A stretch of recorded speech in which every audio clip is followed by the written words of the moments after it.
Energy is the ability to do work. There are two main types of energy. The first one is potential energy.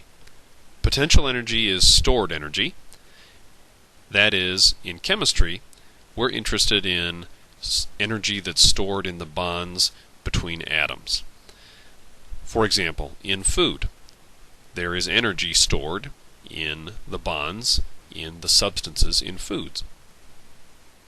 There's also potential energy stored in the bonds between the atoms that make up gasoline, and in batteries.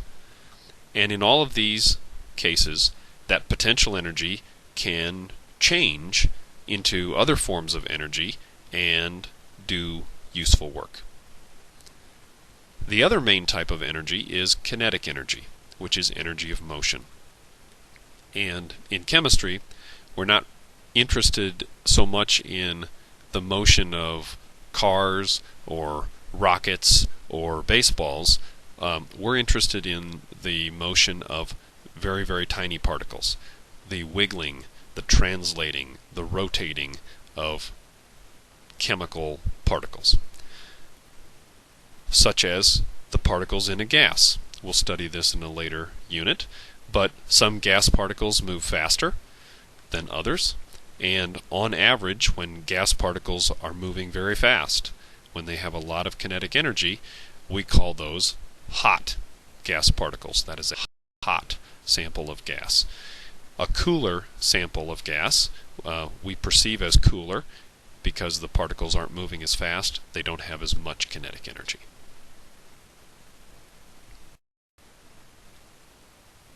So, while there are several varieties of energy, and energy can change form from one type to another, the total amount of energy that you have before any change is numerically equal to the total amount of energy that you have after.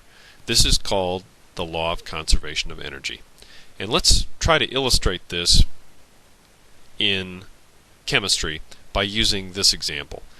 We've got here the combustion of hydrogen, and so I'm going to represent these two hydrogen molecules, each of which consists of two hydrogen atoms, as these diagrams here, with the bond between these hydrogen atoms stretched out so you can see it. Similarly, with the bond between these two oxygen atoms, and on the product side, the bonds between the hydrogen and oxygen atoms. So I've stretched out the bonds, and the reason I've done that is because there is potential energy stored in every chemical bond. So using these radiating lines, I'm attempting to represent that there's energy stored in those bonds. So we'll do the same thing with the bond between these two oxygen atoms. And after the reaction, we now have bonds between hydrogen atoms and oxygen atoms in the water molecules, and I'm going to show that those bonds also have potential energy, but not as much as the bonds on the reactant side.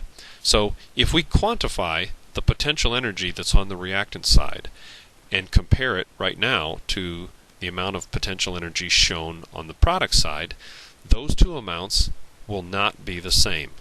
There will be more energy on the reactant side. And I've tried to show that with these longer radiating lines. However, whenever we burn hydrogen, we get energy that is released, which sometimes I refer to as woof energy, because it's heat and light.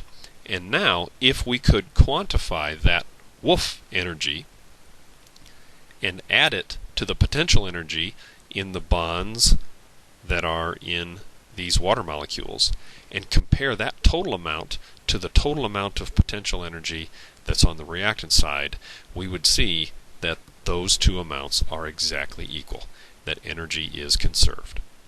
And the combustion of hydrogen was responsible for getting the space shuttles into space when that program was operational, and this reaction also caused the demise of the Zeppelin, the Hindenburg, in 1937.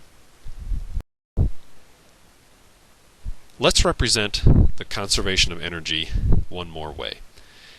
What we have in the upper left is a picture of a pumpkin that is exploding.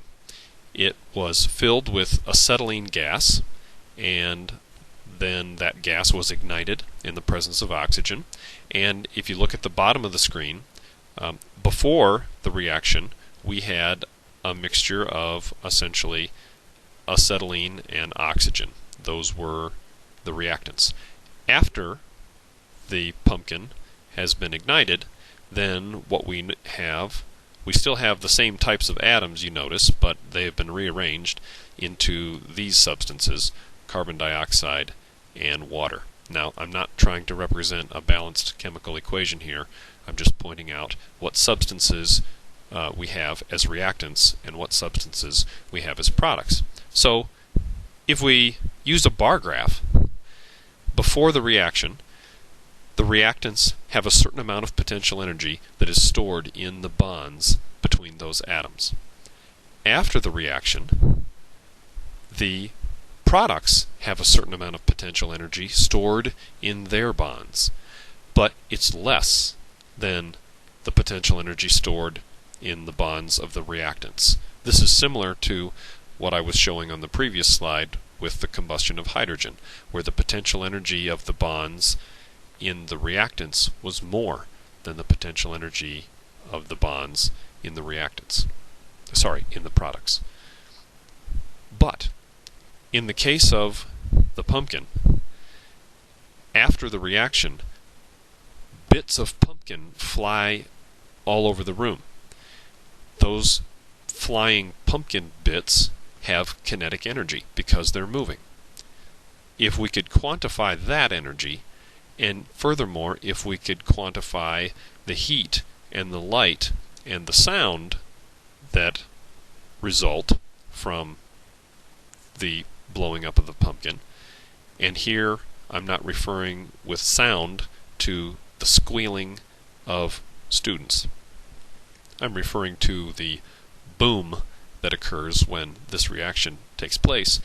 If we were able to quantify all those types of energy that we have at the end and compare it with the total amount of energy we have at the beginning, we would see that the total amount of energy is conserved.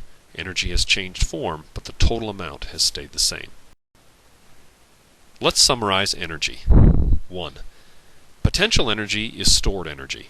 In chemistry, we are most interested in the potential energy that is stored in all chemical bonds. Kinetic energy is energy of motion.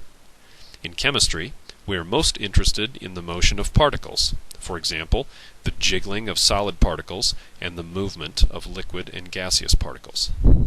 2. The law of conservation of energy states that while energy can change from one form to another, the total quantity of energy does not change. On the previous slide, I tried to represent that with a bar graph, and we could use a pie graph to indicate the same idea. There's a total amount of energy that we start with, and the total amount of energy is the same at the end. The energy might have changed form, but the total amount stays the same.